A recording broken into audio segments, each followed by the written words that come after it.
சிவஞானத்தை பெற்று சிவஞான சம்பந்தரானார். இந்த சிவஞானத்தை அவர் எவ்வாறு பெற்றார் என்றால், அதுதான் குளத்தங்கரையில் நடந்த நிகழ்வு. குளத்தங்கரையில் சிறு குழந்தையாக இவர் அழும் பொழுது பெருமான் வருகிறார், விடையேறி வருகிறார். வந்து பாலை கொடுக்கிறார் பெருமாட்டி.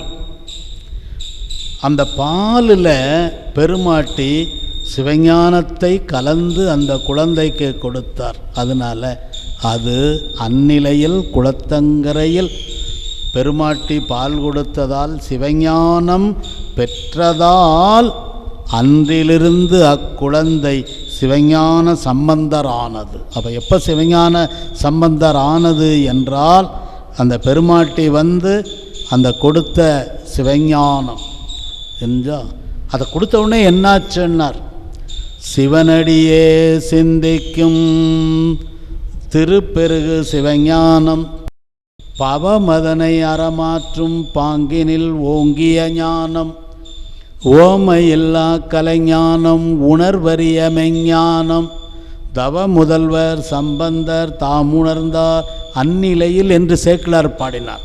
குளத்தங்கரையில் பெருமாட்டி பால் கொடுத்த உடனே அந்த குழந்தை என்ன பெற்றது?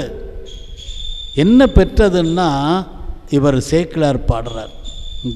சிவனடியே சிந்திக்கும் திருப்பருக சிவஞானம் பவமந்தனை அறமாற்றும் பாங்கினில் ஓங்கிய ஞானம் ஓமையில்லா கலைஞானம் உணர்வறிய மெஞ்ஞானம் என்று 4 சொல்கிறார் சேக்கிழார்.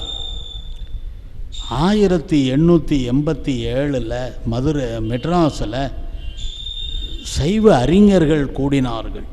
1887 அறிஞர்கள் கூடி இந்த பாட்டின் பொருளை ஆராய்ந்தார்கள்.